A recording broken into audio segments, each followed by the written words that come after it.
Hola a todos y a todas. En este video y en esta presentación vamos a estar hablando sobre la planificación ecológica y su integración al paisaje normativo. Y usamos este concepto de paisaje normativo para referirnos a una serie de dispositivos normativos que inciden en la gestión ambiental. Típicamente los llamamos estos desde el derecho instrumentos de gestión ambiental y esos son los que vamos a estar revisando. La idea de esta clase, de este video, es por una parte comprender cómo es que debiera o podría usarse la planificación ecológica en los instrumentos de gestión ambiental actualmente existentes y por otra parte revisar distintos niveles administrativos en que la planificación ecológica puede tener aplicación. Entonces, lo que vamos a estar haciendo es hablando de distintos instrumentos divididos de acuerdo a aquellos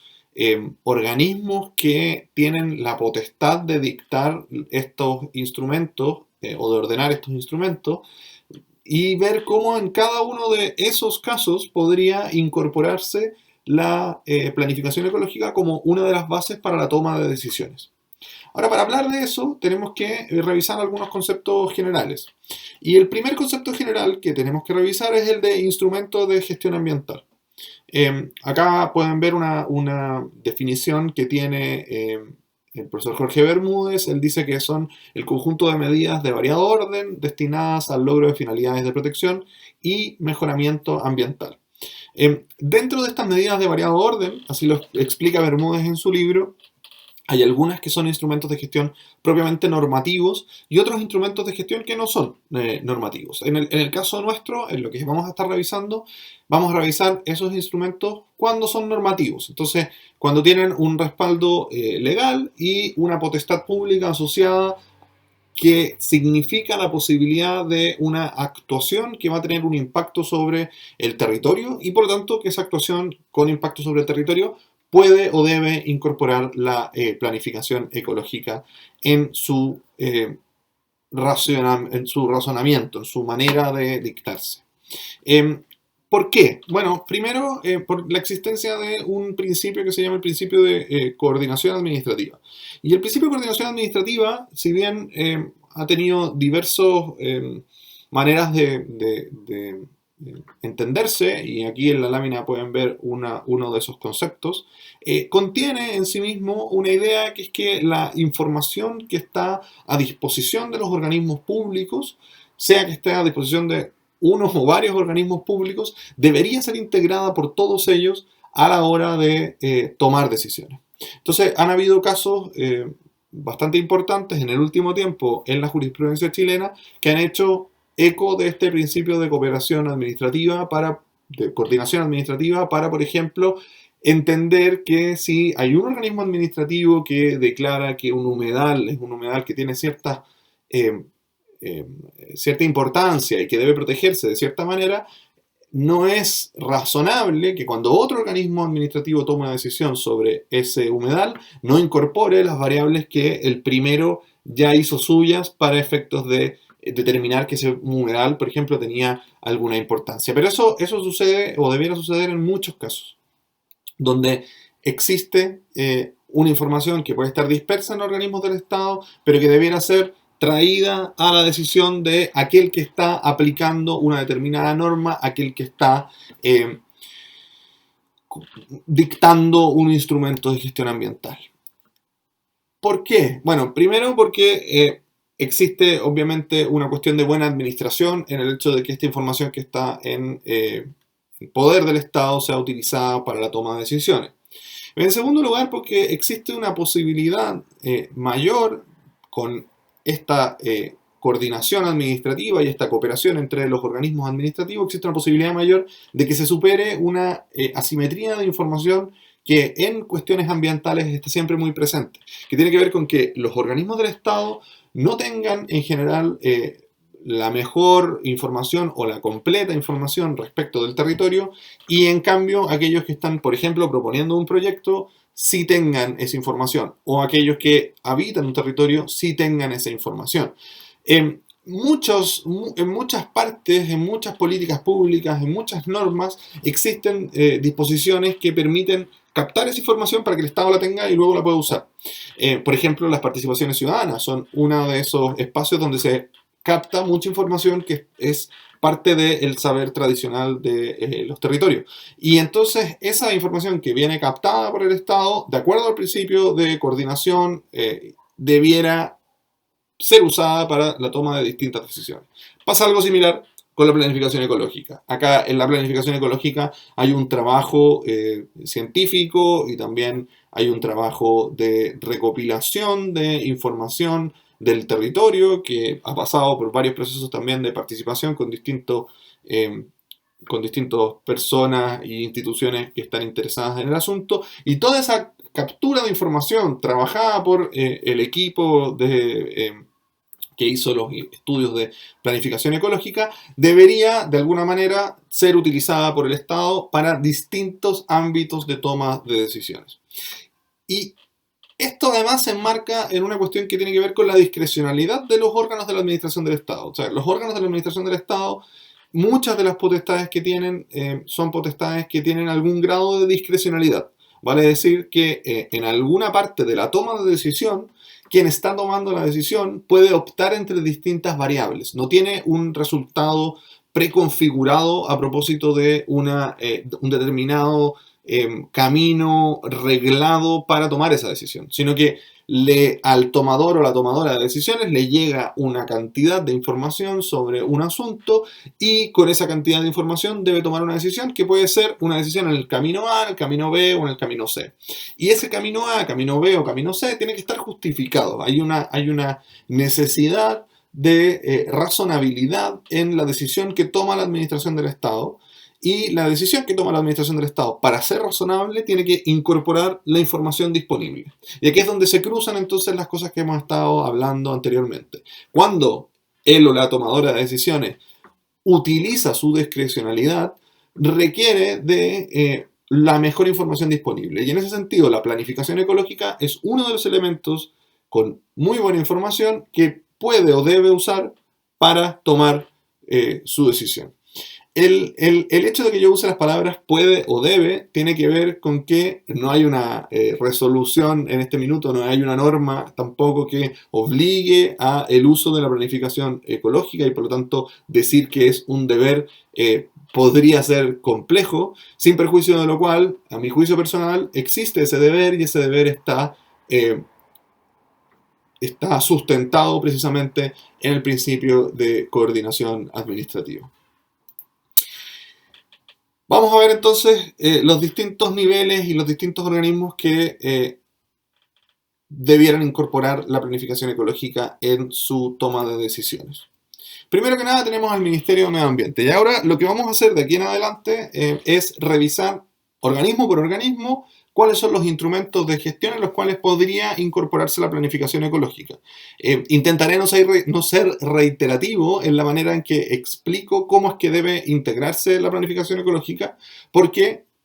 como dije antes, en general la manera de integrarla es que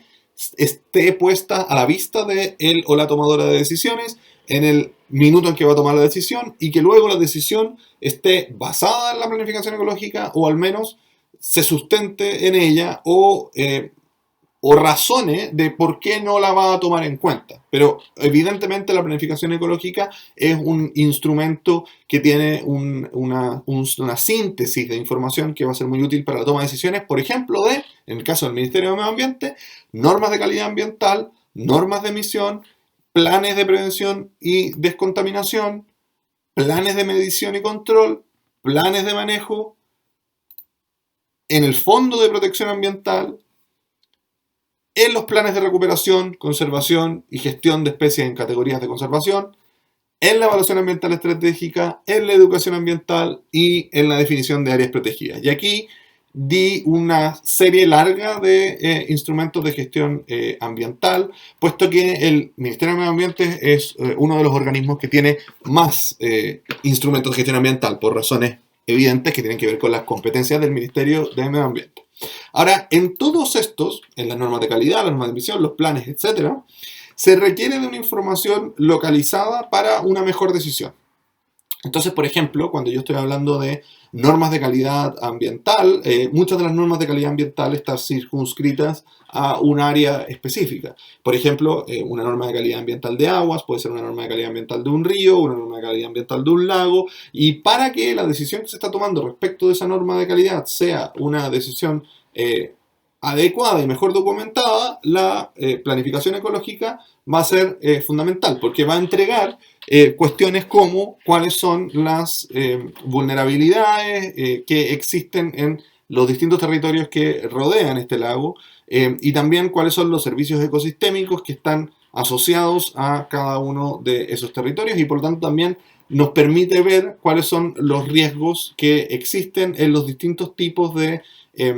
usos que podrían tener esos territorios.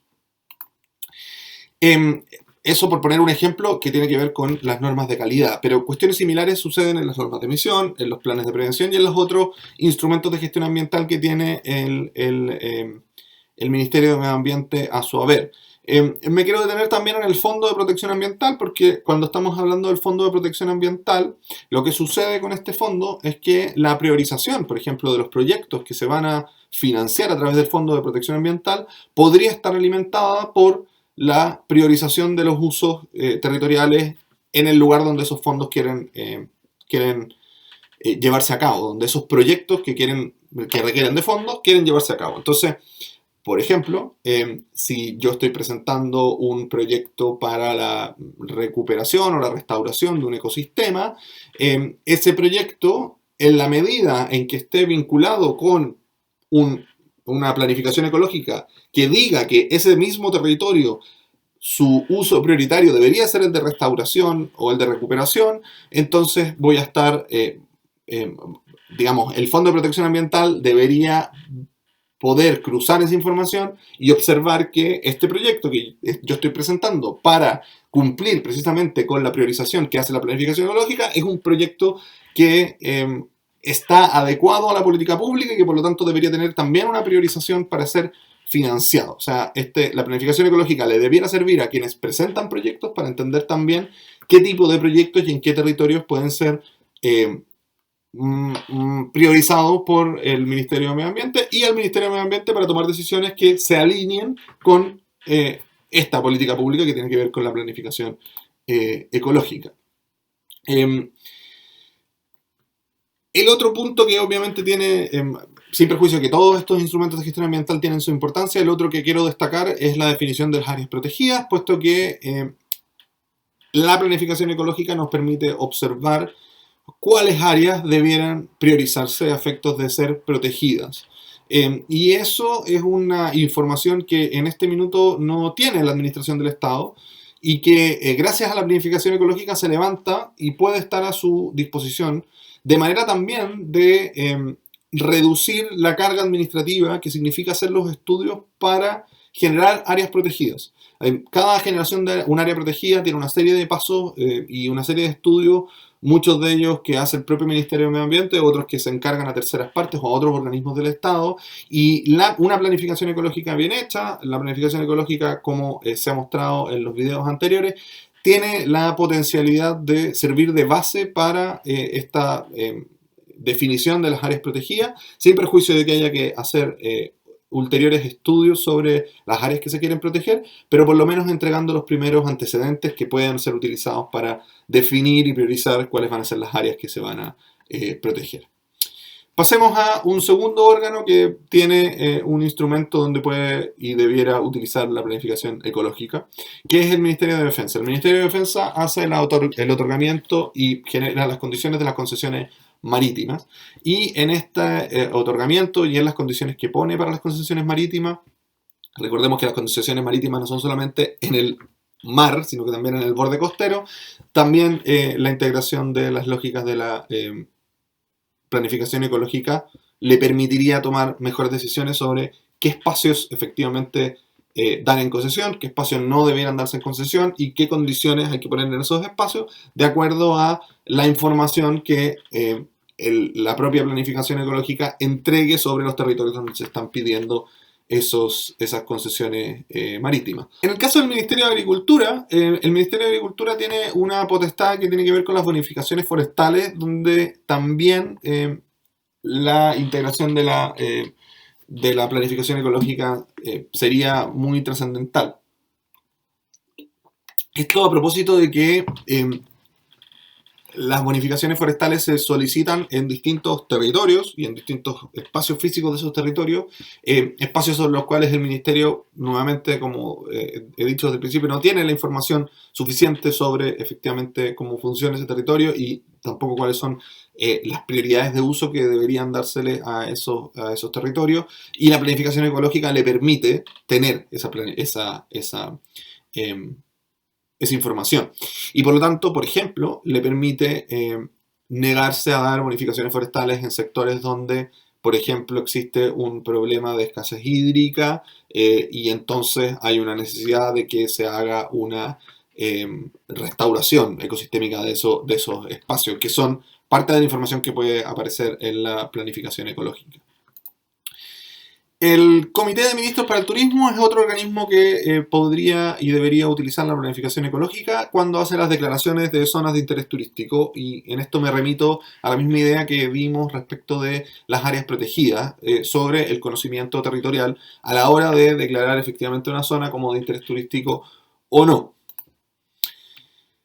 Pasemos ahora a otro organismo que es la Superintendencia de Medio Ambiente, otro organismo de la institucionalidad ambiental. De nuevo, este es un organismo que tiene muchas potestades en las cuales podría y debería integrar la planificación ecológica. Y acá estamos señalando algunas de ellas. La creación de programas y subprogramas de fiscalización, la fiscalización misma de resoluciones de calificación ambiental y planes de prevención y descontaminación ambiental,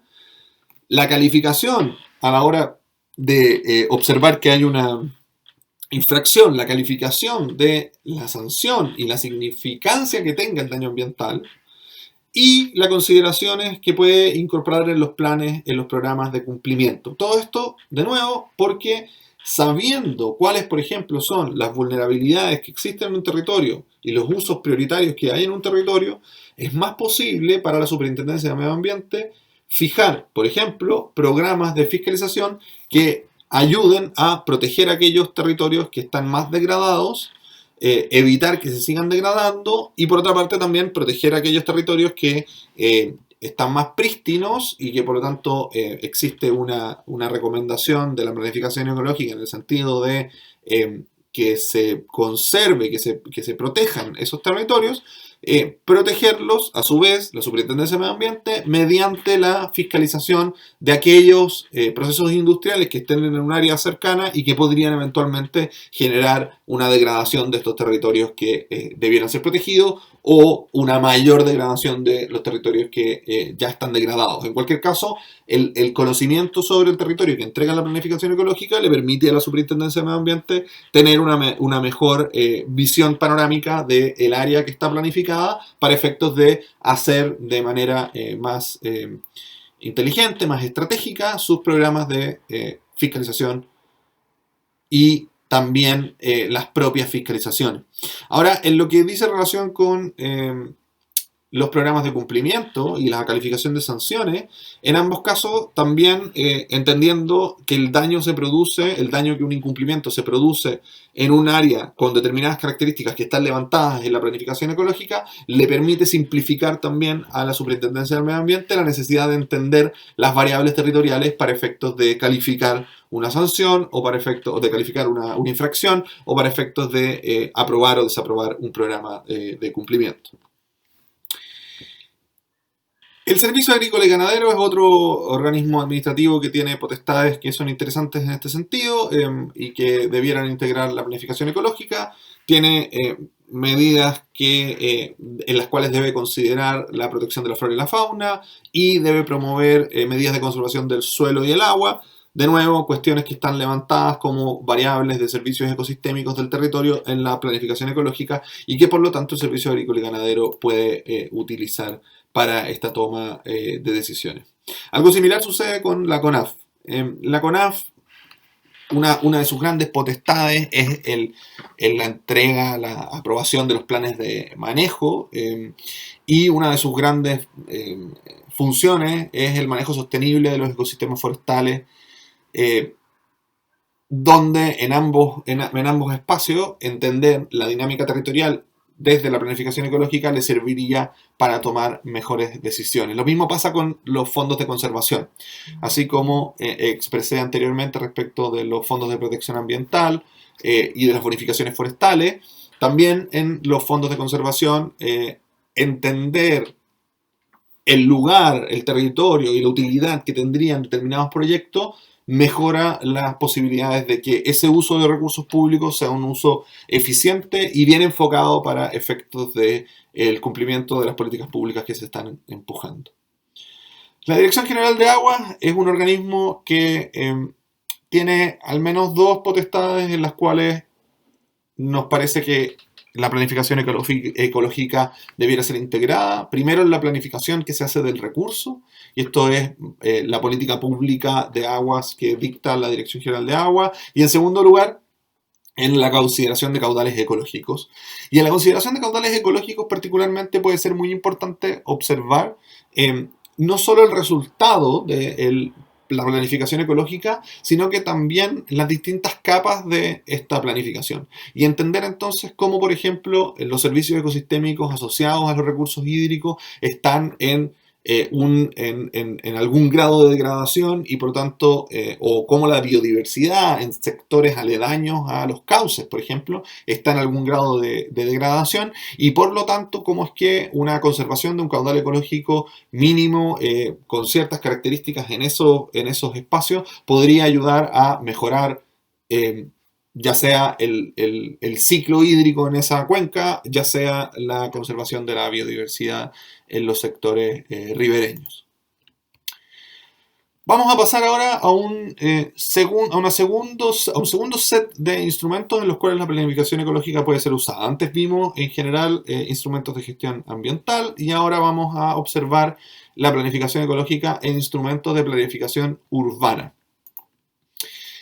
Y nuevamente vamos a hacer la misma división, vamos a ir viendo organismo por organismo cómo podrían ser usados. Y en primer lugar tenemos al Ministerio de Vivienda y Urbanismo. Y el MIMBU tiene que tomar las decisiones sobre el desarrollo urbano y la política de desarrollo urbano del país. Y eso es un espacio en el cual puede incorporar y debiera incorporar la planificación ecológica. Y acá es probablemente uno de los espacios más interesantes donde la planificación ecológica podría incorporarse, puesto que en la misma política de desarrollo urbano, la mención a la planificación ecológica y a la necesidad de que los planes territoriales, los planes de ordenamiento territorial consideren la planificación ecológica, sería un gran avance para efectos de que esta planificación pueda desenvolverse con la potencia que tiene. En el caso de las secretarías regionales del Ministerio de Vivienda y Urbanismo, los CEREMIS del MIMBU, están los instrumentos de ordenamiento territorial más conocidos y donde evidentemente la planificación territorial podría cumplir un rol súper importante, puesto que el mapa que finaliza la planificación ecológica, superpuesto con los mapas de los planes regionales de desarrollo urbano, de los planes reguladores intercomunales, de los planes reguladores metropolitanos,